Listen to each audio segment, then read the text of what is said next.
जय हिंद, जय किसान साथियों। Welcome to my YouTube channel Abhyas classes.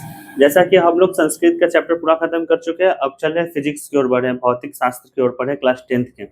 Chapter 1 चल रहा था प्रकाश का परिवर्तन। प्रकाश का परिवर्तन में प्रकाश जिसे कहते हैं, प्रकाश का परिवर्तन क्या होता है, प्रकाश के परिवर्तन में जितने भी टर्म्स था वो सारा का डील कर चुके हैं, सारा चीज हम बता चुके हैं। अब इसी क्रम में आगे बढ़ते हुए चलते हैं कि भौतिक शास्त्र में चैप्टर 1 में आगे बढ़ते हैं। सबसे पहले क्या होता है भाई, भौतिक क्या होती है? भौतिकी तो विज्ञान की वह शाखा जिसमें हम विभिन्न प्रकार के ऊर्जाओं का अध्ययन करते हैं, विभिन्न प्रकार के ऊर्जाओं का अध्ययन करते हैं, वो क्या कहलाती है भाई? भौतिकी कहलाती है। इसी प्रकार प्रतिबिंब का चलता है, जितने भी ऊर्जाएं हैं उन जितने भी ऊर्जाओं का अध्ययन करते हैं वो भौतिक शास्त्र में ही आती है, उसे भौतिक शास्त्र के अंदर ही आती है। चलते हैं प्रतिबिंब किसे कहते हैं। प्रतिबिंब किसी बिंदु स्रोत से चलते हुए प्रकाश की किरणें, मान ली किसी बिंदु स्रोत से चलते हुए प्रकाश की किरणें किरण दर्पण से परावर्तन के बाद, दर्पण से परावर्तन के बाद या लेंस से अपवर्तन के बाद, या लेंस से अपवर्तन के बाद जिस बिंदु पर मिलती है या जिस बिंदु से फैलती हुई प्रतीत होती है, वह बिंदु स्रोत का प्रतिबिंब कहलाता है। क्या कहलाता है? वह बिंदु स्रोत का प्रतिबिंब कहलाता है। प्रतिबिंब मुख्यतः दो प्रकार के होते हैं। पहला हो गया वास्तविक प्रतिबिंब, दूसरा हो गया काल्पनिक प्रतिबिंब। तो मैं दिखाता हूं कि वास्तविक प्रतिबिंब कैसे बनता है और काल्पनिक प्रतिबिंब कैसे बनता है, समझिए। मान लीजिए ये एक अवतल दर्पण, गोलीय दर्पण हुआ, ये हो गया आपका प्रधान अक्ष, प्रधान अक्ष के समांतर चलते हुए प्रकाश की किरणें।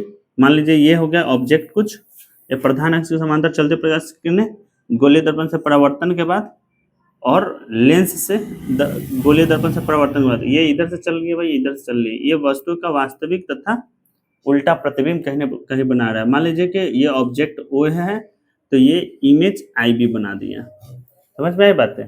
तो ये कहीं ना कहीं ये वास्तविक है, दर्पण से इधर ही बनना है, दर्पण के साइड ही बनना है, लेकिन अक्ष से नीचे बनना है। अब इसी प्रकार चलते हैं, ये हो गया आपका कौन सा? वास्तविक प्रतिबिंब, वास्तविक प्रतिबिंब।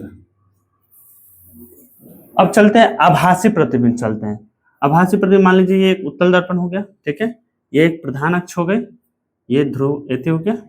अब इसके समांतर चलते, प्रधान अक्ष समांतर चलते प्रकाश की किरणें दर्पण से परावर्तन के बाद ये इधर की ओर भाग रही है, तो कहीं ना कहीं ये इधर तक अक्ष मान लीजिए होगा, तो ये इधर से चल रही है, लेकिन ये प्रतिबिंब पता ही नहीं चल रहा है कहाँ बनना है। लेकिन अनंत कोई वीडियो कोई आ रहा होगा, ये रेस, ये कहीं ना कहीं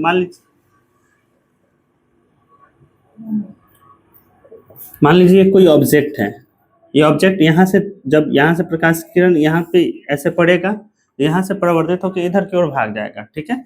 लेकिन इधर से मतलब जो प्रकाश किरण जितना वस्तु की दूरी होगी उतना ही इधर भी जाके ये ऑब्जेक्ट हो गया, ये इमेज बना देगा। लेकिन ये आभासी इमेज बनाएगा कि कहाँ पे आके पड़ रहा है, इस चीज का कोई ये नहीं है। ये दर्पण से पीछे बना रहा है, दर्पण के आगे नहीं बना पा रहा है, और ये वास्तविक प्रतिबिंब नहीं हो रखा है, ये आभासी प्रतिबिंब हो गया है। इसी प्रकार चलते हैं दर्पण के, इसमें और भी डिटेल में पढ़ूंगा वास्तविक प्रतिबिंब और आभासी प्रतिबिंब क्या होता है। पहले इसके बारे में समझ लीजिए, हमें पूरा यकीन होगा कि ये वास्तविक प्रतिबिंब आप समझ गए होंगे कि क्या होता है। ये हो गया आभासी प्रतिबिंब,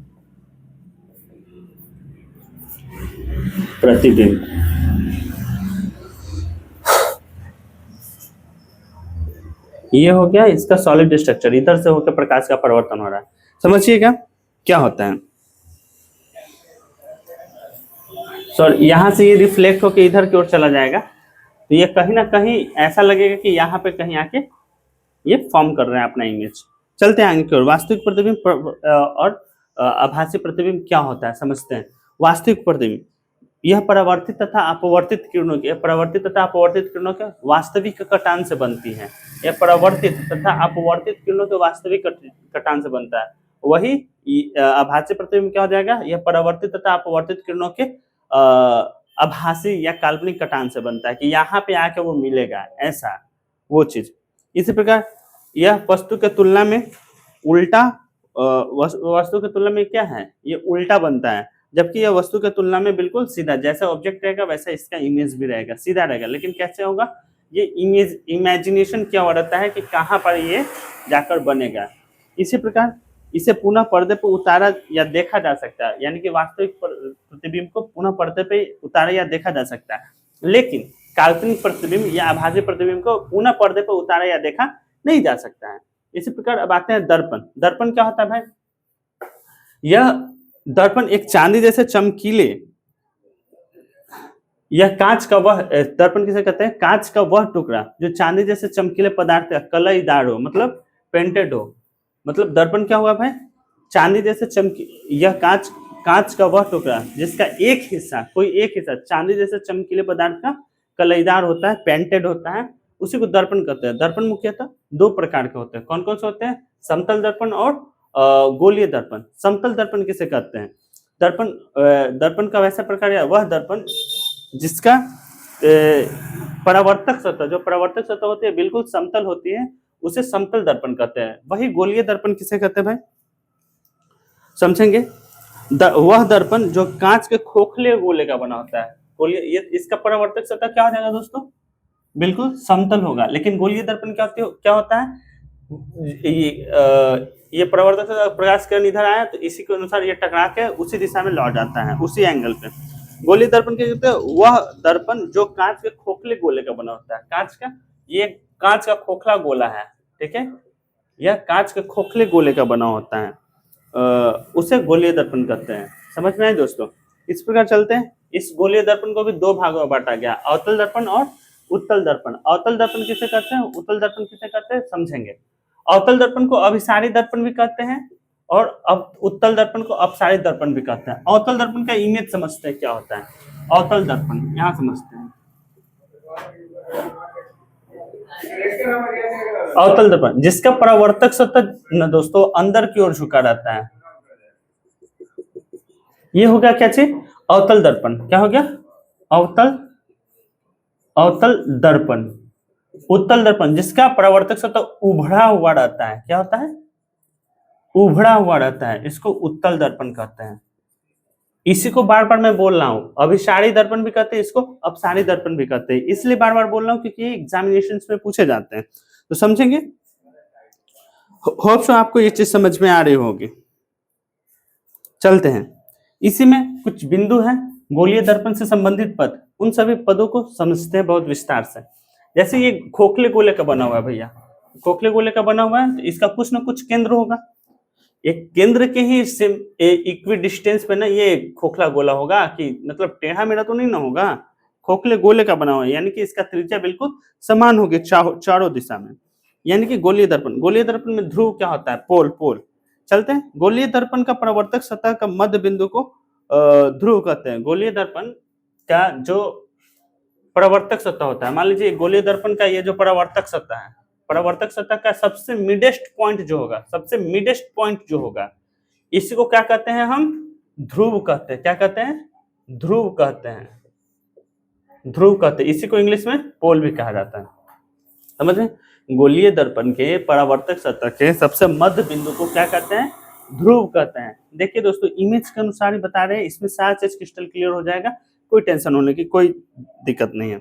अब चलते हैं, नेक्स्ट है वक्रता केंद्र, यानी कि centre of curvature. Centre of curvature कहते हैं गोलीय दर्पण कांच के जिस खोखले टुकड़े का बना होता है उसका केंद्र दर्पण का वक्रता केंद्र कहलाता है। यानी कि जो गोलीय दर्पण है, ये जो गोलीय दर्पण एक अवतल हो गया, एक उत्तल हो गया, ये कांच के जिस खोखले गोले का बना होता है, जिस खोखले गोले का ये बना हुआ है, इसका केंद्र, यानी कि जिस गोलीय दर्पण कांच के जिस खोखले गोले का बना होता है उसका केंद्र दर्पण का वक्रता केंद्र कहलाता है। क्या कहलाता है?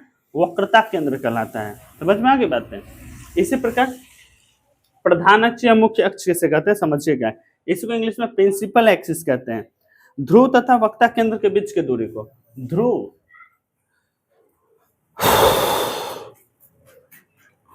ये जो ध्रुव हो गया, ध्रुव पोल हो गया, इसका कहीं तो वक्रता केंद्र होगा, सेंटर ऑफ कर्वेचर। तो ध्रुव तथा इस सेंटर ऑफ कर्वेचर को सी से हम मान लेते हैं। ध्रुव तथा वक्रता केंद्र के बीच का जो दूरी होता है, उसको क्या कहते हैं? वक्रता प्रधान अक्ष या मुख्य अक्ष कहते हैं। और प्रधान अक्ष या सरल रेखा को, ध्रुव तथा वक्रता केंद्र के से होकर गुजरने वाली सरल रेखा को प्रधान अक्ष या मुख्य अक्ष कहते हैं। ध्रुव तथा वक्रता केंद्र से होकर गुजरने वाली जो सरल रेखाएं होंगी उसको वक्ता केंद्र कहेंगे, लेकिन सॉरी उसको प्रधान अक्ष या मुख्य अक्ष कहेंगे। लेकिन वक्ता त्रिज्या किसे कहते हैं भाई? तो कांच थे गोलीय दर्पण कांच के जिस खोखले गोले का बना होता है उसके ध्रुव तथा उसके वक्ता केंद्र के बीच का जो दूरी होता है, ध्रुव तथा वक्ता केंद्र के बीच का जो दूरी होता है, इसी को क्या कहते हैं? वक्ता त्रिज्या कहते हैं। क्या कहते हैं? वक्रता त्रिज्या कहते हैं, जिसको रेडियस इंग्लिश में बोलते हैं। क्या बोलते हैं इंग्लिश में? रेडियस ऑफ कर्वेचर बोला जाता है। क्या बोलते हैं? Radius of curvature. इसी क्रम में आगे बढ़ते हैं और समझते हैं द्वारक किसे कहते हैं। तो द्वारक किसे कहते हैं भाई? एपर्चर, गोलीय दर्पण के दोनों छोरों के बीच के लंबिक दूरी को दर्पण का द्वारक कहते हैं। जैसे मान लीजिए ये एक दर्पण हुआ, ये एक दर्पण हुआ, इस दर्पण के दोनों छोरों के बीच का जो ये लंबिक दूरी है, ये जो लंबिक दूरी है ना, मान लीजिए दर्पण हुआ, इस दर्पण के दोनों छोरों के बीच का जो लंबिक दूरी हुआ, इसी को क्या कह देंगे हम? द्वारक कह देते हैं। क्या कह देते हैं? द्वारक कह देते हैं। इसी प्रकार आगे चलते हैं। ये सब लिखते भी जाइएगा।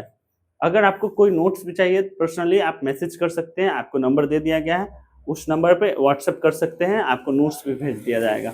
लेकिन आप चैनल को शेयर कर दीजिए, जिन आवश्यक बच्चों की आवश्यकता है उन सभी बच्चों के पास भेज दीजिए, ताकि हम और भी अच्छा कंटेंट देने का कोशिश करें। मोटिवेशन मिलता है दोस्तों। आप लोग अगर जानते हैं पिछले कई दिनों से हम वीडियो बना रहे हैं, लेकिन हमारा वो जो चाहिए वो चीज़ नहीं मिल पा रहा है, जिसकी वजह से मोटिवेशन थोड़ा डाउन हो गया है। लेकिन फिर भी बनाए जा रहे हैं। आज बनाने का इच्छा नहीं था, लेकिन फिर भी बना रहे हैं बिकॉज ऑफ दैट कि चलो कोशिश करते रहना है। कोशिश करने वालों की कभी हार नहीं होती है, और लहरों के डर से कभी नौका पार नहीं होती है, इसलिए मेहनत करते रहना है। अब चलते हैं फोकस या नाभि किसे कहते हैं। क्या होता है फोकस किसे कहते हैं? तो प्रधान अक्ष के समांतर चलते हुए प्रकाश की किरणें गोलीय दर्पण से परावर्तन के बाद, देखो ये हो गया एक गोलीय दर्पण, ठीक है, ये हो गया ध्रुव पोल, ये हो गया आपका वक्ता केंद्र सी कहीं, इससे होकर प्रधान अक्ष ये हो गया, इससे होकर जो रेखा खंड गुजरा ये हो गया पोल पी। अच्छा, प्रधान अक्ष के समांतर चलते हुए प्रकाश किरण दर्पण से परावर्तन के बाद या लेंस से अपवर्तन के बाद, मान लीजिए ये हो गया लेंस से अपवर्तन के बाद, प्रधान अक्ष को जहां पे काटेगा वो बिंदु क्या कहलाएगा? फोकस कहलाएगा। क्या कहलाएगा दोस्तों? फोकस कहलाएगा। चलते हैं,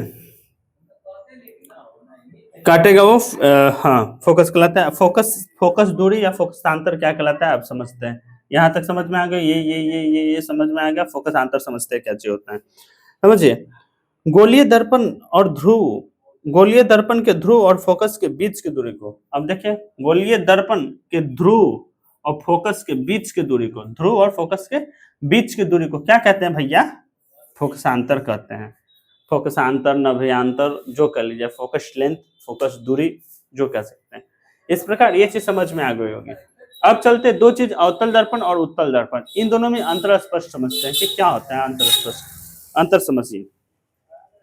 इसका परावर्तक सतह क्या होता है? पहले ही बता दिए कि इसका परावर्तक सतह क्या होता है? झुका हुआ रहता है।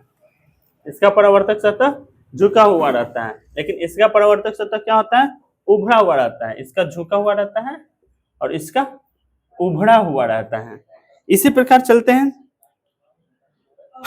इसका फोकस वास्तविक होता है। सही बात है। इसका फोकस क्या होता है? पहला हो गया झुका हुआ रहता है, दूसरा हो गया वास्तविक होता है इसका फोकस।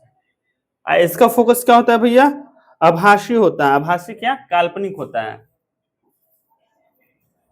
आभासी होता है। तीसरा समझते हैं, इसमें वास्तविक तथा आभासी दोनों तरह का प्रतिबिंब बनता है। इसमें वास्तविक भी प्रतिबिंब बनेगा और आभासी भी प्रतिबिंब बनेगा, लेकिन इसमें केवल और केवल काल्पनिक प्रतिबिंब बनेंगे। कैसा प्रतिबिंब बनेगा? काल्पनिक प्रतिबिंब बनेंगे या आभासी प्रतिबिंब, जो इमेजिनेशन किया जा सकता है कि वहां पे जाके इंटरसेक्ट करेगा, तो वो वाला चीज यहाँ पे बनेगा। समझ में बात है? इसका उपयोग वाहनों के अग्रद्वीप में क्या जाता है? अवतल दर्पण का प्रयोग वाहन के अग्रद्वीप के रूप में किया जाता है। वाहन के अग्रद्वीप के रूप में किया जाता है, या ऐसे भी बोल सकते हैं इसका हजामती दर्पण के रूप में भी किया जाता है। हजामती दर्पण के रूप में भी इसका यूज किया जाता है। वही उत्तल दर्पण का क्या चीज किस चीज में यूज किया जाता है? तो साइड मिरर के रूप में यूज किया जाता है वाहनों में, साइड मिरर के रूप में यूज किया जाता है। और क्यों यूज किया जाता है ये भी बताया जाएगा आने वाले पीरियड, आने वाला क्लास में। तो होप सो कि हमें पूरा यकीन है कि आप लोग समझ पा रहे होंगे। आज के लिए इतना ही। That's all about today. Thank you. जय हिंद, जय किसान। Thank you Abhyas class.